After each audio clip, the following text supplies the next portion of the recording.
Bismillahirrahmanirrahim. Ini sebentar lagi mau menyaksikan orang-orang yang mengabdi, baru saja mengabdi kepada Allah SWT. Ada sholat subuh ketika Bilal melihat beliau sallallahu alaihi wasallam menangis, maka berkata, wahai Rasulullah, Anda menangis padahal Allah telah mengampuni dosa-dosa Anda yang telah lalu dan yang akan datang. Maka beliau sallallahu alaihi wasallam menjawab, afala uhibbu an akuna 'abdan syakura, afala akunu 'abdan syakura, tidak senangkah aku ini apabila aku menjadi hamba yang bersyukur kepada Allah Subhanahu wa taala. Laqad nazalat 'alayya al-laila ayatun, sungguh pada malam hari ini telah turun kepadaku suatu ayat, wailun liman qara'aha wa lam yatafakkar fiha, sungguh celaka bagi orang yang membaca ayat itu namun dia tidak mau merenungkan ayat tersebut. Apa ayat itu? Yaitu firman Allah Subhanahu wa taala, inna fi khalqis samawati wal ardh wa ikhtilafil laili wan nahar la ayatin liulil albab. Sesungguhnya dalam penciptaan langit dan bumi, kemudian dalam pergantian siang dan malam, itu benar-benar terdapat tanda-tanda kekuasaan Allah Subhanahu wa taala bagi orang-orang yang mau berpikir atau yang mau menggunakan akal pikirannya. Ma'asyiral muslimin rahimani wa rahimakumullah. Dalam satu sisi, kehidupan Nabi yang mulia SAW sama seperti manusia biasa. Beliau mendapati kerabatnya wafat, sahabat-sahabat beliau wafat di hadapan beliau. Namun kehidupan beliau lebih sempurna dibanding kehidupan manusia lainnya, baik dalam beribadah maupun dalam hal yang lainnya. Akan tetapi beliau tetap menangis sebagai bentuk kasih sayang terhadap para sahabatnya, khawatir tentang keadaan umatnya di akhirat, dan paling berserah diri kepada takdir Allah Subhanahu wa taala. Nabi yang mulia SAW menemui sahabat Sa'ad bin Mu'adz radhiyallahu taala anhu yang menderita luka parah di perang Khandaq. Maka Nabi pun menangis. Ketika orang-orang melihat beliau menangis, mereka pun ikut menangis. Nabi SAW bersabda, ala tasma'un, tidakkah kalian mendengar? Innallaha la yu'adzibu bidam'il 'ain wala bihusnil qalb. Sesungguhnya Allah Subhanahu wa taala tidak akan pernah mengazab hamba-Nya disebabkan karena tangisan kedua matanya atau kesedihan yang sedang menimpa hatinya, walakin yu'adzibu bihadza aw yarham, akan tapi Allah Subhanahu wa taala akan mengazab hamba-Nya atau merahmati hamba-Nya dengan sebab lisan hamba tersebut. Fa innal mayyita yu'adzabu bi bukai ahlihi 'alaihi, sesungguhnya mayit itu akan disiksa oleh Allah Subhanahu wa taala disebabkan tangisan keluarganya kepadanya. Bukan sekedar tangisan biasa yang dimasukkan dalam hadis ini, ma'asyiral muslimin, akan tetapi merata sehingga menyelisihi syariat-syariat Allah Subhanahu wa taala, menampar-nampar pipi, mengucapkan kata-kata yang tidak terima terhadap takdir Allah Subhanahu wa taala, menyobek-nyobek baju, memukul-mukul pintu, membanting segala sesuatu yang ada di depannya. Itu semuanya adalah menyelisihi dari apa yang dituturkan oleh Nabi kita yang mulia sallallahu alaihi wasallam. Sekedar bersedih atau meneteskan air mata sebagai tanda kesedihan terhadap orang yang telah kita cintai, yang kita kasihi, dia telah pergi meninggalkan kita, maka itu adalah sesuatu yang wajar. Kemudian ma'asyiral muslimin rahimani wa rahimakumullah, setelah perang Uhud selesai, Nabi yang mulia SAW mencari paman beliau, Hamzah ibn Abdul Muttalib, Asadullah, singa Allah Subhanahu wa taala.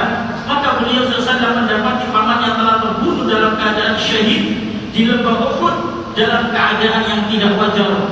Maka beliau SAW pun menangis. Abdullah bin Mas'ud berkata, kami tidak pernah melihat Rasulullah SAW menangis dengan tangisan yang dalam melebihi tangisan beliau ketika kematian Hamzah ibn Abdul Muttalib. Beliau meletakkannya menghadap kiblat, kemudian beliau mensolati jenazahnya, bahkan menangis begitu pilu hingga benar-benar dikuasai dengan tangisannya. Nabi yang mulia SAW adalah seorang anak yatim piatu. Beliau meminta izin kepada Allah untuk menziarahi makam ibu beliau, dan Allah Subhanahu wa taala pun mengizinkannya dan melarang beliau dari memohonkan ampunan.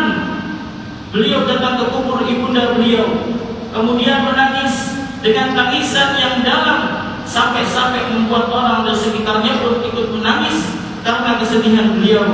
Setelah itu beliau sallallahu alaihi wasallam bersabda, "Zurul kubur." Berziarah kuburlah kalian wahai para sahabatku, fa innaha tudzakkirul maut. Karena sesungguhnya berziarah kubur itu dapat mengingatkan kita akan kematian. Nabi sallallahu alaihi wasallam pun menangis ketika anak beliau Ibrahim wafat dengan tetesan air matanya. Beliau sallallahu alaihi wasallam bersabda, "Innal 'aina tadma'." Sesungguhnya mata ini menangis, wal qalba yahzan, dan hati ini pun bersedih. Wala naqulu illa ma yarda rabbuna.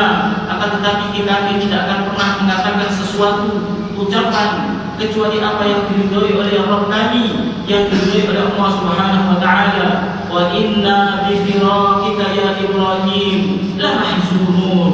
Dan sesungguhnya perpisahan kami dengan wahai Ibrahim sungguh menyedihkan. Ma'asyiral muslimin rahim. Maaf, ternyata mereka sedang mengabdi kepada Allah SWT di sebuah masjid. Jadi mereka belum pulang, masih mengabdi di sebuah masjid. Lain halnya dengan ini proses pengangkatan jadi wakil presiden. Ini bukan pengabdian namanya, tapi namanya sulap jalan. Coba kita lihat saja dari leluhurnya, disulap ijazahnya itu, ijazah yang dia punya itu disulap dan jalan jadi presiden, ya kan? Pokoknya disulap jadi asli, padahal nggak asli, langsung jalan jadi presiden. Demikian juga MK ini disulap jadi mahkamah keluarga. Demikian juga sulap langsung jalan jadi cawapres. Ya mudah-mudahan nanti kedepannya jadi baik ya. Kalau memang jadi wakil presiden ya jadi wakil presiden yang baik. Jangan sembarang main sulap terus jalan. Pengabdian bukan sulap terus jalan. Sekali lagi, pengabdian itu kepada Allah SWT, bukan sulap jalan. Kalau main sulap jalan, waduh, nanti apa-apa disulap jalan ya, soro. Kalau main sulap terus jalan gitu, hukum jadi apa? Hukum disulap juga sih. Pokoknya yang penting jalan gitu. Mudah-mudahan sadarlah orang yang main sulap terus jalan. Main sulap, kalau sulap mainan yang bagus ya sekedar untuk mainan nggak apa-apa. Jadi kalau main sulap terus menghilangkan harta rakyat, aduh, udahlah. Mudah-mudahan mereka sadar. Itulah pesan dari kakek Gabus Bagus. Mudah-mudahan mereka sadar menjadi orang yang baik. Cukup sekian. Assalamualaikum warahmatullahi wabarakatuh.